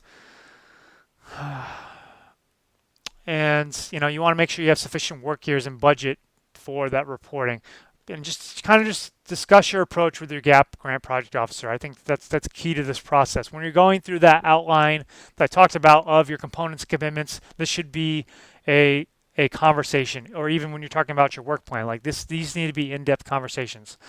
Another common activity that you'll find, which is usually a separate commitment that's under kind of that general environmental office management component, is funding and grant writing activities. Here, I think the best approach is to separate and include this under the applicable components. So if you're seeking funding for your air program, put it under to expand your air program, put it under your air. If you're seeking it for water, put it under water. It's typically writing grants for new programs, writing your grant for like your ongoing 106 grant proposals or ongoing Clean Water Act or Clean Air Act funding. is probably not permissible. If it's the first time, it probably will be. If you're continuing to seek it every year and you're getting denied, I think it's it's fine to say that you're doing it every year to try to get it. That's capacity building. But in that case, you'll then, if you do have an ongoing grant like 106, allocate funding and time and funding under 106 toward writing your next year's grant proposal. I think it's justifiable under a gap, though, to have that be something that you do on an ongoing basis. I don't know exactly what section to put on there, maybe your administrative or your financial section. It's not specifically called out, but I do believe that that's permissible, and that's a commitment that takes time to do. I think it's worth having that be a separate commitment somewhere in your GAP work plan. I recommend talking to your GAP grant project officer. All right, so this is, maybe it's better that this ended up not being a webinar, because this is definitely going more than an hour, and I've gotten that both in a good way and a bad way, that the webinars can go a little bit longer, but I've been told the webinars should be longer, so maybe I need to start allocating an hour and a half to these things as well. I hope you are finding all this information valuable. But I'm not quite done yet. So this is the kind of the last major thing I want to talk about that I think is really ties all this together and can make your life a lot easier in many ways. So I talked about having a strategic plan with 5 years of sequential capacity indicators. Sequential capacity indicators / activities / milestones / objectives. And this should include your gap eligible and non-gap eligible capacity indicators. So just because there are such things as capacity indicators that are not gap eligible. So you could have a capacity indicator that's related to developing, that's related to enhancing wildlife habitat, which probably isn't eligible activity under gap. Which could be a discussion you have. I mean, maybe you could make a case if it's related to wetlands or riparian zones, but developing that TEP is not necessarily need to be limited to gap, although it helps start a conversation in terms of what's gap eligible and what's not gap eligible. This can lead to approval of capacity indicators that are not listed by the EPA in the guidance itself when you go through this process. So you may find that you have capacity indicators that they approve for gap funding that they have not already specifically spelled out. And that I kind of gave an example. This facilitates your preparation for your gap work plan and other grants as well. So when you prepare this, you'll want to indicate, I developed a bit of an approach, and some of you probably went to the EPA Region 9 Annual Conference this past October, where I showed a spreadsheet, and you can tailor this. And one thing I think is important to do is kind of list when you have these different capacity indicators, these different objectives, and they're broader, higher level, major objectives. They're not specific activities. It could be like developing an integrated waste management plan. That's I think a broader objective / milestone / capacity indicator, and that would be something you'd include. You wouldn't include all the steps to doing that, the small steps to doing that in the TEP. And then you would indicate if it's gap eligible or not, and you get feedback from your grant project officer whether whether it could be gap eligible. And then when you then go develop your work plan, you look at your TEP, your 5-year TEP.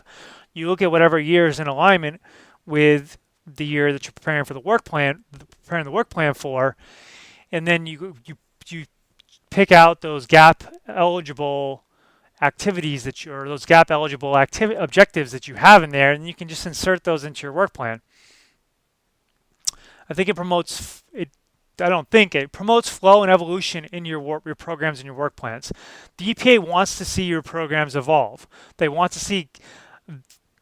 Their main hang-up with what's been going on is that tribes have had programs and work plans that have been static. They've been doing the same thing year in and year out. The EPA doesn't want to see that. And frankly, you shouldn't want to see that yourself either. You should want to see a program that's continuing to grow, that's continuing to expand, that's continuing to address evolving needs and opportunities out there. So it's not just the environmental issues that are evolving, it's the opportunities that are evolving as well. And so if you use this TEP correctly, then then you will allow yourself to adapt more regularly, and you allow this evolution to happen. You won't have static work plans. To me, strategic planning is capacity building. I recommend updating your TEP annually. I think that there's no more. I mean, to me, it's the epitome of capacity building because it is laying the foundation for all the other capacity building that you're going to be doing. So I think it's, I don't know exactly whether how the EPA feels about that. I'm not in a position anymore as a tribal employee to have these conversations with EPA directly on my own because they tend to be hesitant to speak to consultants directly. But I think the tribes can and should be making a strong case that updating the TEP in an annual basis is an essential part of capacity building, is an essential part of GAP and all of their environmental programs. So I think it's important to discuss how to incorporate it into your work plan and how to get the EPA to approve it across the board. So there's a lot of work that goes into developing the initial TEP, which is the 5-year thing. It might be like, you may do it on a fiscal year basis, you may do it on an annual basis. Let's say you do it on an annual basis. So you may, if you're developing a TEP next year, you would develop a TEP for, let's say, 2016 through 2020, 16, 17, 18, 19, 20. You would then update it the following year. You have your TEP broken out into different categories, which actually can be aligned with the GAP capacity indicator categories if you want. They don't necessarily have to be because it's the TEP itself is not limited to GAP eligible activities. And then you kind of update each area one time per year, and I'd stagger them. But you essentially will go through and update it because circumstances change. There'll be new issues, there'll be new opportunities, and then so you'll develop your TEP in 2015. It'll take a lot of work to do. But then in 2016, you start to implement and start to use your TEP. In 2016, you'll update it for the first time. So you'll update it by reviewing years 2017 through 2020, and then you'll add a year on the back end. And the years on the back ends are typically less detailed. But when you make them more detailed as they get closer, as you're doing that annual review, and it takes less time to do so. So it may take you a quarter to a half the time it took you to develop the TEP, but at the same time, it's actually helping to guide your program. It's going beyond just updating your strategic plan. It's helping your whole program stay on the same page. So while I think the main purpose of it is capacity building, it does serve a huge purpose in keeping everybody on the same page in the same direction and keeping those overall goals in mind. So I think you want to regularly use it to guide and communicate your environmental programs. Use it as a guide for yourself and for the tribe, but use it as a communication tool. So if you develop an area, for me, I developed areas that were focused on public relations and marketing. I think marketing public relations was important to the tribe. It was related to environmental programs and what we're doing. How do we communicate those things? How do we get the tribe to support those things, communicate to the outside world, which ends up making the tribe be more committed. If they start seeing the outside world recognizing the tribe for its accomplishments, then it tends to want to do more. But there may be categories like workforce development, but you'll have your air, your water, your waste. You may have a general category, and so it has some capacity building purposes that kind of go beyond what is currently spelled out in the standard TEP guidance. And I believe that this is the most important and productive thing you can do, but yet the one that's probably least done. It does require a consistent commitment, but I do think at the end of the day, at the end of the year, at the end of a career, it'll save you a significant amount of time and resources. It'll help you identify so many synergistic opportunities that can lead to just things that you're not going to be able to understand or encounter if you are developing a similar work plan every year, or you'd even develop a TEP that just you do once every 5 years and it just sits on a shelf. So the process that I've developed is focused on, it's actually spreadsheet based, And I try to help in facilitating this process and kind of developing that initial one. And I just like getting involved too, because I like to think outside the box, and that's the tribes that I've been working with on TEPs have typically hired me partially to facilitate this process and prepare the TEP for the first time, but partially to provide input on different ideas that they're not currently considering based on what I see them doing. And that's something too. It's not just going out and getting a consultant to help you develop a TEP, which can provide some outside assistance, but getting other feedback from the other departments, from other outside agencies and organizations that may be involved, getting their input and their feedback on this as well. They're not going to necessarily facilitate the process for you, but they may help develop ideas. They may actually, when they see you're developing a 5-year strategic plan for an area that they're interested in, that you're incorporating things that involve them, they may be more committed. They may be more supportive of it. It may actually become a strategic plan that becomes valuable and important to them, that ends up getting more support overall. So I'm going to step down from my TEP soapbox, but this is a service that I offer, and one I really enjoy doing. So just to segue into that, the planning and strategy development are critical. I love doing it. I love coming up with new ideas for tribes, but I really try to approach these things from a practical standpoint. You need to consider what resources you have, how much you can do. I do a lot of grant writing and management as well. I teach grant writing courses. In this instance, if you want assistance for your GAP grant proposal right now, unfortunately, it's something that unless you are able to turn around and, it's less, if it's just a kind of a guidance, it's kind of reviewing maybe your components and your commitments or helping you do that. And we literally can turn all this around in a week and a half. Then, feel free to reach out to me. But if not, I'm actually going to Columbia at the end of next week, and I'm going to be there for 17 days. And when I get back, GAP grants can be due in 2 days. Which I could actually give some final feedback, but for the most part, it's probably not going to be feasible, especially if it's involving developing a scope of work and getting approval on the tribal side and the EPA side. But I do a lot of grant writing management, and that involves developing strategies and facilitating that process. And when I do grant writing management, I try to make it a training and learning experience. With all these things, I actually try to help develop the capacity of tribal staff in doing these things on their own. Like, I enjoy grant writing to a certain extent, but I don't necessarily want to be doing it all the time. I want to help raise the bar for all tribal environmental organizations and help link them. And at the same time, when I do these things, I develop templates that I then will offer a webinar, and I'll make it available for free. And I hope a lot of tribes have the ability to use those things effectively and don't necessarily need assistance. And then I am available for those who need assistance or for those who want to advance it even further than kind of the base level stuff.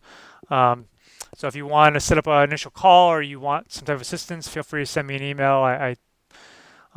You should be able to have my contact information because I'm going to end up emailing this webinar to people, or the presentation. And the link to all this is below.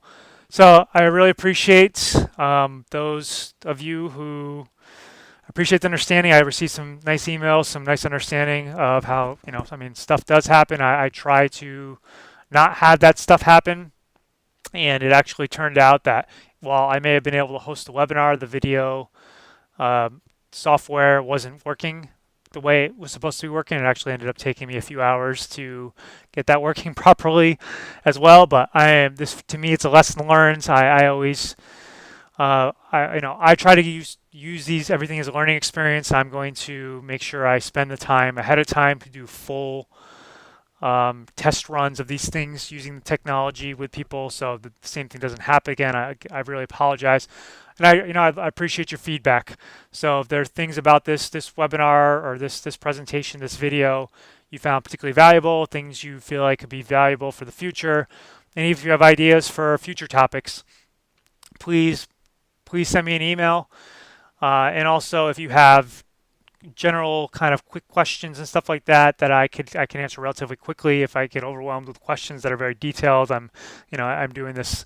And I'm doing this without getting paid to do this, so I only have a limited amount of time, and I've spent well over probably a day or so preparing for this and getting everything to work properly. But Um, but I look forward to meeting a lot of you if I haven't met you yet, working with many of you, and to those that can take what I offer for free and take it all to the next level. I want to see that as well. Like I'm working in this field. I'm working with tribes because I believe tribes can lead the environmental movement. I believe the tribes, with their sovereignty, and if they start to work together, if we can raise the floor, both the floor and the ceiling of what tribal environmental programs are doing, more of them get on the same page. There's all these templates. There's more of an emphasis on strategic planning, which many organizations don't do. That tribes really can unify, I think, their skills, their resources, their capabilities, and start to be at the forefront of environmental policy, laws, initiatives, projects, so on and so forth, more so than they are even right now, and can really be the leaders. And I am my goal, my mission is to facilitate that, and I am happy and I'm enjoying working with all of you. There's a lot of great people out there that I've gotten to know during this time. So thank you very much, and I look forward to hearing from you.